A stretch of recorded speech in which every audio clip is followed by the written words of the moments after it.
What is going on, guys? Welcome back for another video. Today we are back with my 1998 Mitsubishi Eclipse. In this video we're going to be taking care of a few smaller aesthetic things that have been driving me absolutely crazy. And the main thing we're going to be focusing on is taking apart and cleaning out the interior because it is disgusting. It has been ever since I got this car. This thing was heavily neglected, and we're kind of bringing it back to life here on the channel. And this was something that I had to do it. I couldn't wait any longer. So it was super satisfying to finally get a few things like that done on this car. So without further ado, let's go ahead and get into this video.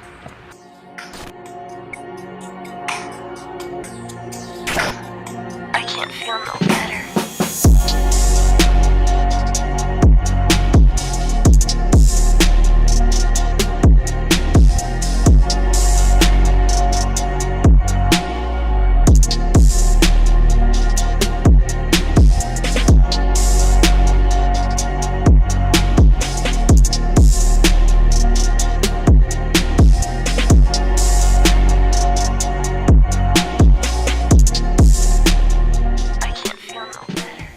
We have some small aesthetic things we're also going to take care of in this video, like for example front fog light bezels. They have some really crappy purple paint on them and I hate it. We're going to be painting them in this video, but our primary focus is going to be on the interior. I haven't had a second to really go through it and clean it like I wanted to. Decided it's finally time to go ahead and go all out and really clean this up because it is just disgusting. The interior is in amazing shape, as you guys already know from the previous videos on this car, and I love the interior. I love these seats, super 90s print on them and everything, and I can't wait to bring them back alive with the extractor vacuum and some chemicals. I'm gonna go ahead and pull the seats out of the car as of now. That's my plan, as long as they come out easy, because I want to clean this carpet too. It's disgusting. That's supposed to be gray and it's brown. Pretty nasty, but this is the first step as well I want to take before going ahead and building a really cool trunk setup for the car. I've been wanting to do that for a while, but I want to get everything cleaned out and ready, and then in the future we'll do that. That'll be probably one of the next videos you see on this car. And of course it started raining inconveniently, but that's okay. I pulled the car inside and I want to paint these really bad. It looks like it's just two little screws that hold them in for the most part. So let's go ahead and pop these out and finally get rid of this terrible purple paint job that somebody did. I hate it.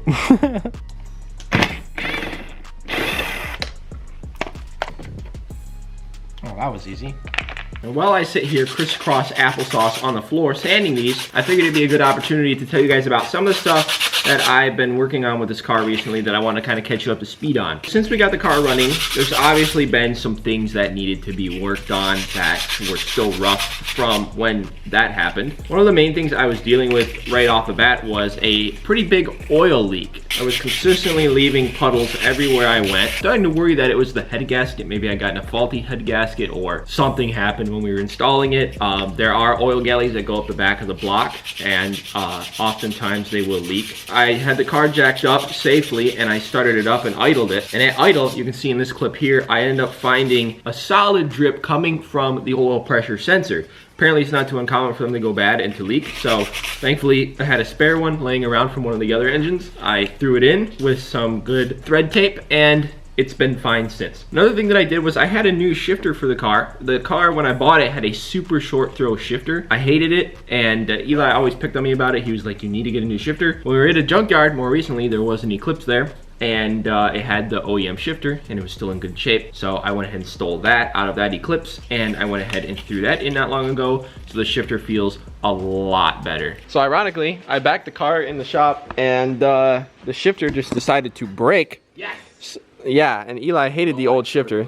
Yeah, it was a short throw shifter. I didn't like it either, but I do have a stock shifter here that we got at the junkyard a little while back. So I guess now's the time to swap it. There's like 2 screws holding this thing in, it looks like. I think there's supposed to be more than that, but like everything else on this car, like 5 people have touched it previously. I'm gonna take those screws out and swap that out real quick.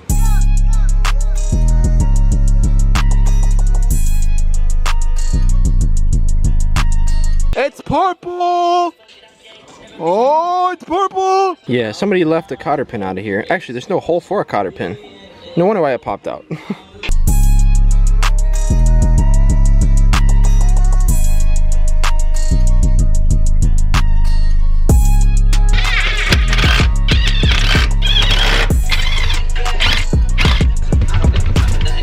Threw the console back in. New shifter actually sits higher and it feels so much better. I'm so excited to drive this. Also, fifth gear grinds a tiny bit. Unless I double clutch, then it's fine. And I think that's partly because of that shifter. Fifth gear was really sus when you were trying to like go over and in.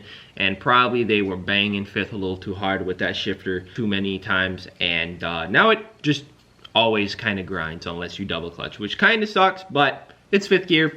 No big deal. The third thing that I ended up taking care of also was the exhaust. The exhaust was terrible. It was hanging way too low to the ground because this motor had a different oil pan out of a neon, and it fit mostly, but it was a little bit lower of a clearance for the exhaust. So I ended up fabricating a little bazooki pipe of my own, or I should say change the bazooki pipe around so that it fit a little bit better. The welds look terrible, but it's held together and it guides the exhaust together now. I think I got these sanded pretty good, so I'm gonna go ahead and shoot some primer on them and we'll throw them back in.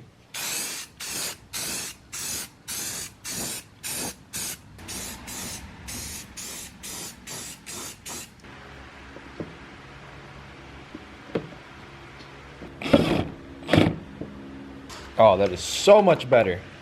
Let's go. Oh my God, that is like 10 times better.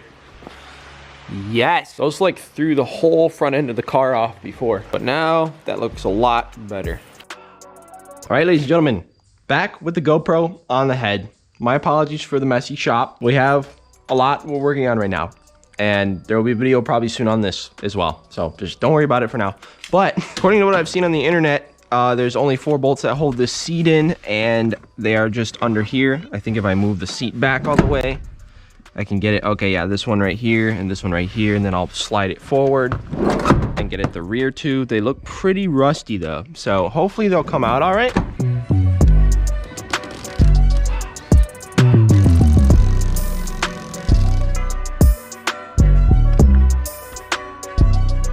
Oh, I'm kind of scared to see what's it's gonna look like under here. Actually not as bad as I thought. Still pretty gross though. Ah. Ooh, yeah, that's pretty nasty. I'm glad we pulled the seat out just to play it safe, and we can extract or vacuum the whole thing this way. The bolts came out fairly easily, thankfully. I thought because of the way they looked on the exterior, they were gonna be pretty rusty and hard to pull. Now we just gotta start doing some vacuuming. Got a few random things back here I gotta pull out. Here is the trim bezel that goes around the radio. I don't know if you'll be able to see it, but I tried to paint it at one point and it eggshelled really badly. I'm not sure why, but I'm gonna try to sand it down really good and shoot it again, and maybe hit it with some primer and then shoot it, because I don't think I used primer first. So that might help, but we'll have to mess with that later. Let's bust the vacuum out.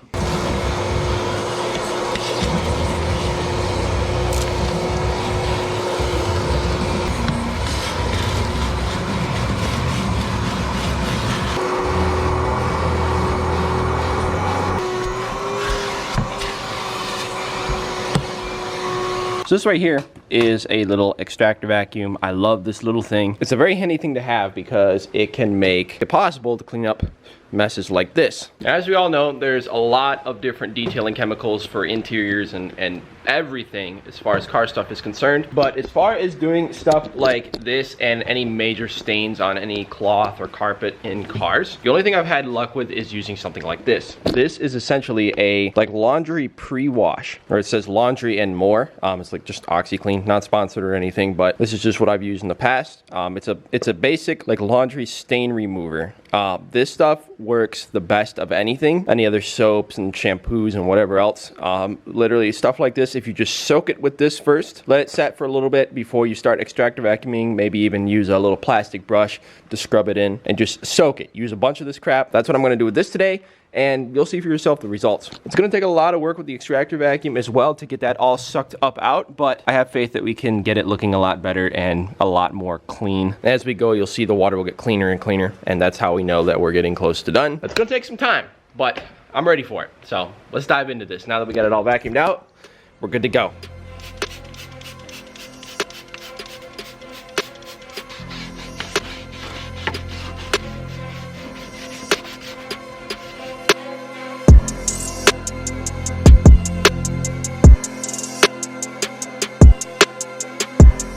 All right, so it might not look like a lot on camera, but this what you see is like an hour's worth of me just sitting here, elbow greasing away, just scrubbing the crap out of this carpet. And I'm kind of disappointed with the result, although it is a lot better than it was. But this is still very brown, as you guys can see. And it's essentially just like stained beyond repair. It's essentially, my carpet is essentially partly dyed brown at this point. The reason I say that is because I kept scrubbing with the stain remover and going at it. And there was no more dirt, dark colored, brown colored, anything colored liquid coming out. It was all clear, it was all white. So there was no more dirt or debris or stuff like that being sucked up out of the carpet anymore, anywhere. So anything else here is literally just beyond what a normal stain remover could even do, which is pretty bad. You know, getting down here finally for the first time, seeing the holes in the carpet, seeing how thin this stuff has worn down. It's on my list for sure to do something about this carpet, whether I get rid of it or find some at the junkyard that's in better shape, or putting custom carpet in here, or doing something. I'm not sure what, but what I'm excited to work on now though is this seat. I'm gonna be using the same stain remover that I used on the carpet, but on this fabric, and giving it a good shampooing once we vacuum it. And I have faith that it's gonna do a lot to these seats. I believe this is actually the first time I've used this stuff on carpet like this, but I have used this a lot on seats in the past, and it has worked wonders. Carpet is what it is, and you know, there will be a nice floor mat in here that'll cover up most of it, so we'll make it work for now. But let's go ahead and knock these seats out, and then we can get everything all wiped down and take a look at our interior all cleaned up for the first time. I cannot wait to see. This is going to be so satisfying to look at before and after.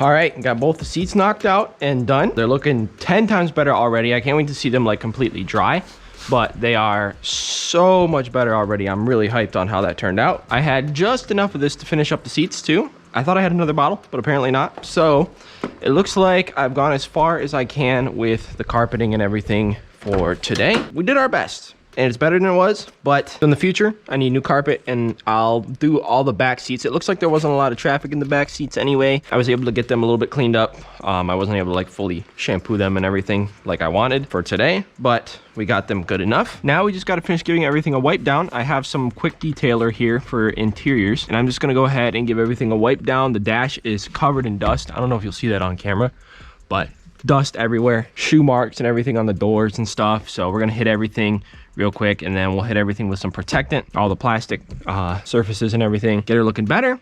And yeah, that's the next task.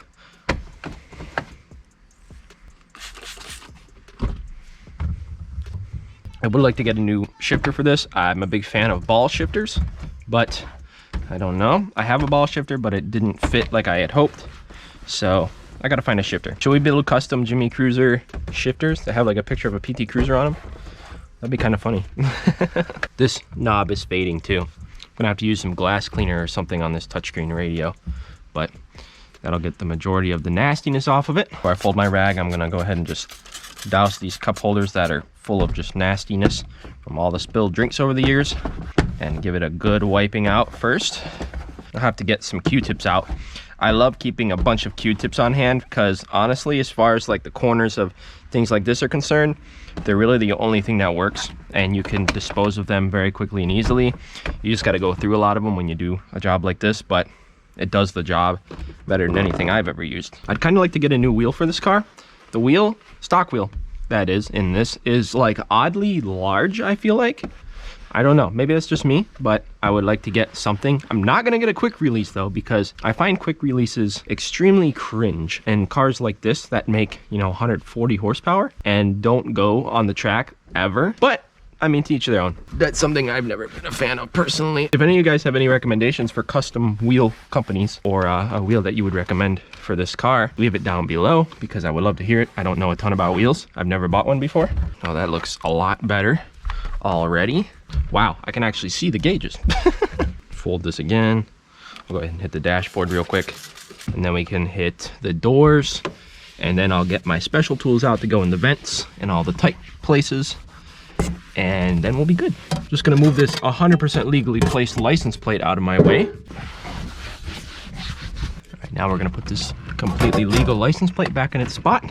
All right, guys, back the next day. I decided to go ahead and once I finished wiping everything down real quick, to go ahead and let everything dry overnight before attempting to reassemble everything. Everything is pretty dry. There's a little bit of dampness here still on the floor, but that'll dry up, especially once we get the car running and the air blowing on it. I've had this fan running overnight too. The main thing was I wanted these seats to dry out. They dried up perfectly. So now everything's dry. There's one last thing I want to do, and that is, like I said before, paint this little radio bezel. So we'll go ahead and sand this real quick and then paint it.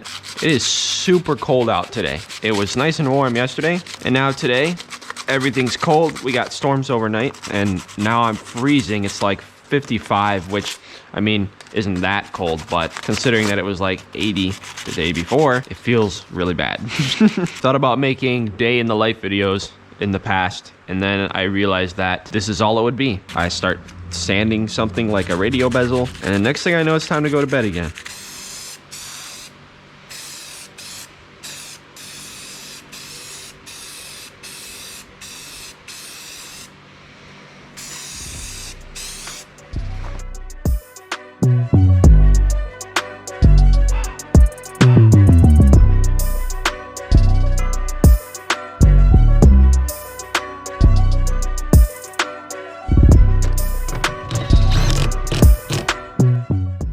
So as you guys can see now, everything looks a lot better, especially with those fog lights. The interior cleaned up real nicely. It feels cleaner, it smells cleaner, everything's cleaner. Even though the carpet didn't clean up like I had hoped. Oh, I already got a leaf in here or two. We love fall, don't we? But everything's looking a lot better already. The interior in this car is honestly in pretty good shape, minus the carpet and a few small things. But it's gonna get there slowly. This was the biggest main thing that I wanted to get done. Though for now, I have another video that will be coming out in the next few days on this car as well. Repairing some rust, because as you guys know, this car does have a little bit of rust, and I'm gonna talk about it, show it in the video, and we're also gonna be doing something really cool with the exhaust. The video's already been filmed and done when I'm filming this, and let me tell you what, it's pretty awesome. So be sure to stay tuned. Maybe I'll give you a sneak peek at the end of this video. Hang in there. But again, guys, thank you so much for watching this quick little video. Hit the thumbs up button if you've been enjoying the Eclipse content, if you'd like to see more on the channel. Appreciate all the support recently, and I appreciate the support on the last video where I talked about my PT Cruiser GT project. I also have a video planned talking about this car and the GT. It's a pretty fascinating little video that will be out soon. So just a little look into what you guys can expect here coming soon. Thank you guys so much for watching. God bless, and I will see you in the next one. Peace out. But I noticed over here a tiny hole, and it got me thinking, I wonder if the other side has some too. And sure enough, it has some pretty nasty ones.